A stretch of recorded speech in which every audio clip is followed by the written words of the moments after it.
Good evening traders.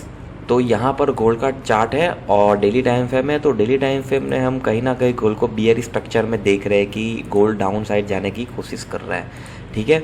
पर जब हम इसको छोटे टाइम फ्रेम पे देखते हैं तो कहीं ना कहीं हम इंट्राडे के लेवल पकड़ सकते हैं, एक मूवमेंट पकड़ सकते हैं छोटा बहुत। सबसे पहले तो अपन देख रहे हैं कि गोल्ड एक 4 आवर के सप्लाई से चल रहा है। 4 आवर का ये सप्लाई जो है गोल्ड के अंदर बहुत अच्छी तरीके से वर्क कर रहा है। ये वाला सप्लाई जहाँ से गोल्ड एक नीचे की ओर आ रहा है। पर 1 आवर टाइम फ्रेम पर क्या हो रहा है कि यहाँ पर एक लेवल है डिमांड। ये एरिया जो है वो बाइंग का एरिया है, यहाँ से लेके यहाँ तक। यहाँ पर एक डिमांड है अच्छा वाला।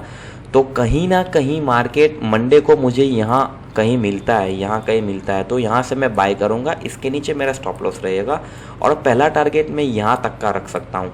समझो कि अगर मैंने मंडे को बाय किया और यहाँ से मार्केट ऊपर जा रहा है, बीच में कुछ भी मेरे को रिवर्सल दिख रहा है या बाइंग स्लो आती नज़र आ रही है, तो मैं कुछ क्वांटिटी बुक कर लूँगा और कुछ क्वांटिटी को C2C कर दूंगा। यानी C2C यहाँ से बाई है तो यहाँ C2C डाल दूंगा।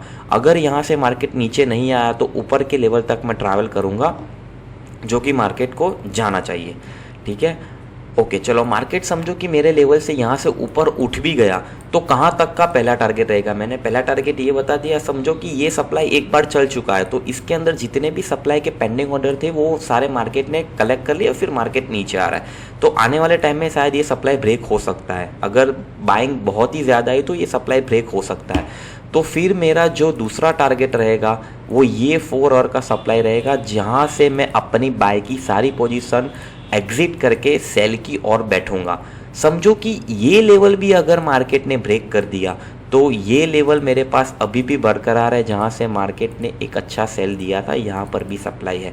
तो अगर मंडे को मेरा पूरा व्यू ये है कि अगर मंडे को मार्केट यहाँ मिला तो पहला टारगेट तो ये रहेगा। अगर समझो बाइंग प्रेशर बहुत ज़्यादा है तो ये ब्रेक करके मार्केट यहाँ तक ट्रैवल कर सकता है और यहाँ से थोड़ा बहुत नीचे आया या यहाँ से भी नीचे नहीं आया तो यहाँ तक मार्केट जा सकता है गोल्ड।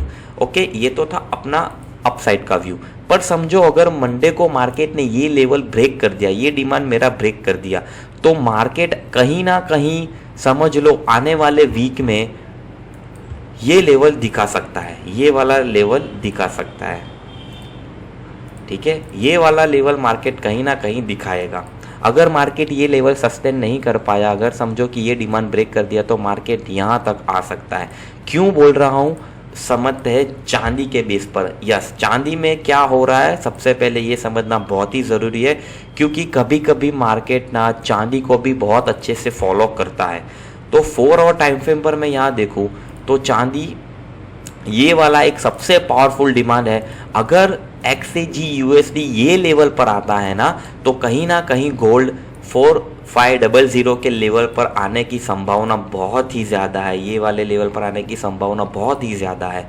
तो मैं गोल्ड, अगर चांदी यहाँ नहीं आती, समझो चांदी में भी लेवल बाई साइड के बन चुके हैं। क्यों बोल रहा हूँ मैं, क्योंकि यहाँ अगर अपन देखें तो यहाँ कहीं ना कहीं चांदी एक बाई साइड के लेवल की ओर जाने की कोशिश कर रहा है। तो ये चांदी में बाई का लेवल है। अगर मंडे मार्केट चांदी का यहाँ मुझे दिखा तो यहाँ से मैं बाय करूँगा। हालांकि चांदी में हम स्प्रेड की वजह से बाय नहीं करते, पर फंडेड अकाउंट है मेरे पास तो कुछ क्वांटिटी फंडेड में मैं यहाँ ऐड करूँगा। और पहला टारगेट ये वाला सप्लाई रहेगा मेरा, ये वाला सप्लाई रहेगा पहला टारगेट ये। एंड दूसरा टारगेट रहेगा मेरा इसके ऊपर वाला जो सप्लाई है 4 आवर टाइम फ्रेम पर। अगर मैं बात करूं तो 4 आवर टाइम फ्रेम पर ये वाला एक सप्लाई है, ये वाला एक सप्लाई है जहां मार्केट जा सकता है। 3 आवर टाइम फ्रेम पर तो मुझे कुछ अच्छे सप्लाई नज़र नहीं आ रहे। तो कहीं ना कहीं मंडे को मार्केट यहां से बाइंग की ओर निकलता है तो पहला टारगेट ये रहेगा। पहले टारगेट पर मैं 50% क्वांटिटी बुक करके 50% C2C डाल के यहाँ तक वेट करूँगा। ओके, और यहाँ आने के बाद मैं अपनी सारी बाइंग की क्वांटिटी काट डालूंगा। यहाँ से क्यों एक फॉल आ सकता है, ठीक है। अगर मार्केट बहुत ही बुलिश में गया तो मैं बाई की क्वांटिटी नहीं काटूंगा और ना सेल करूंगा।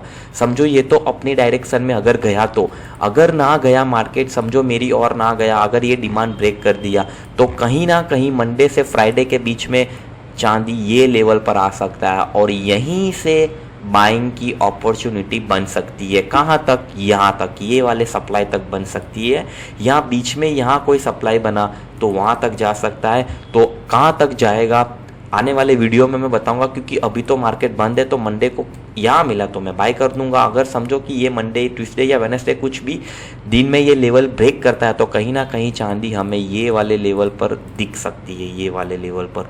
और यहाँ आने के बाद चांदी में एक बड़ा सा मूव आएगा अपसाइड की ओर, और गोल्ड में भी यहाँ अगर चांदी इस लेवल पर पहुंच गई तो गोल्ड में भी कहीं ना कहीं ऐसा रैपिड मूव आ सकता है।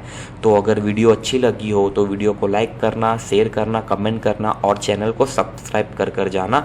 ये वीडियो मैं सिर्फ नॉलेज पर्पस के लिए बना रहा हूँ, बाय सेल रिकमेंड मैं नहीं कर रहा हूँ। तो ये बात को अपने ध्यान में सबसे ज़्यादा इंपॉर्टेंट ये बात को बिठा कर रखे। See you in the next video guys, have a profitable week.